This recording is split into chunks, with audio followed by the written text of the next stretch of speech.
একদমই না, আমার কাছে মোটেও টাকা নেই। দাঁড়াও আব্বা, আমি এখনই অনেকগুলা টাকা লয়ে আইতাছি। এই দেখো আব্বা, আমি সব জানি তুমি কই টাকা লুকাইছিলা। আরে এগুলো তুমি কোথায় পেলে? এগুলো তো আমার সিক্রেট ফান্ড ছিল। যখন আমি টয়লেট পরিষ্কার করতেছিলাম তখন আমি ফ্লাশ করার সময় পেয়ে গেছি।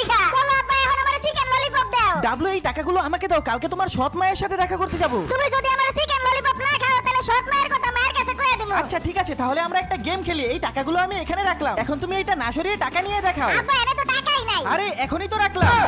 হ্যাঁ, এখন আমার চিকেন ললিপপ খাওয়াও। আরে ডাবলু তো